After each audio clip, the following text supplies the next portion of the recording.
Hello everyone, সবাইকে জানাই মামনি ব্লগে তোমাদের অনেক অনেক স্বাগত, অনেক ভালোবাসা। তো আবার একটা নতুন ব্লগ শুরু করলাম। সবাইকে জানাই শুভ দুপুর।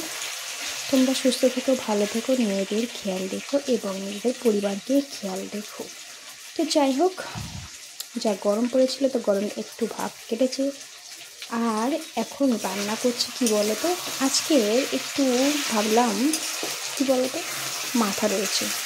তো যেহেতু মাথাগুলো রয়েছে ভাবলাম একটু পুঁই শাক কুমড়ো দিয়ে একটু ভালো করে কষিয়ে একটু রান্না করি।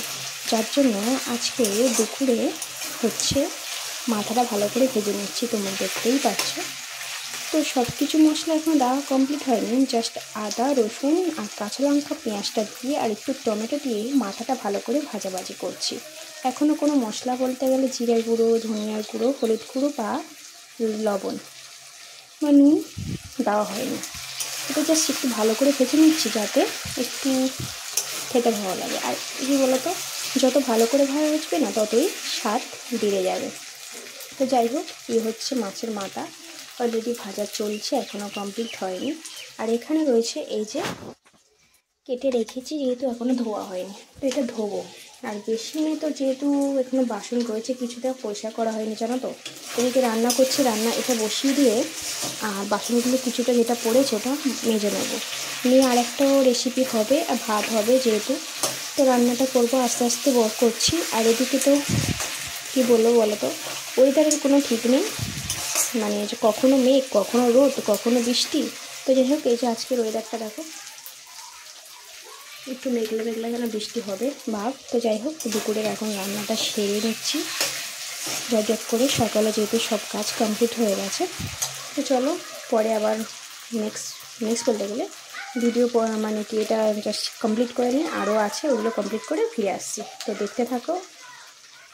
তো এই যে পুঁই শাক আলু মাথা দিয়ে একদম পুরো কষিয়ে নিয়ে এসেছি, বেশ কালারটা খুব সুন্দর এসছে। তো খেতে কেমন হবে জানি না, কিন্তু দেখতে হেভি লাগছে, সেই লাগছে। তো তোমাদের কেমন মনে হচ্ছে অবশ্যই কমেন্ট করে জানিও। আর এদিকে দেখতে পাচ্ছ পেঁয়াজ টমেটো আদা রসুন সব রেখেছি দিয়ে এখন। আর এই যে আলু, এটা হচ্ছে ভাজবো, মানে দেখতে পাচ্ছ কী করবো, এই যে ডিমের কষা করব, আর এই যে মাছের মাথা দিয়ে পুঁই শাক আলুর চচ্চড়ি আর ভাত। তো চলো পুরো রেডি করে নিয়ে আসছি। ওকে, এই যে ভাত বসিয়ে দিয়েছি, অলরেডি তরকারিগুলো হয়ে গেছে। তো চলো তরকারিগুলো আরেকবার দেখিয়ে দিই। ভাতটা লাস্টে বসালাম, ভাতটা পরে নামিয়ে নেবো।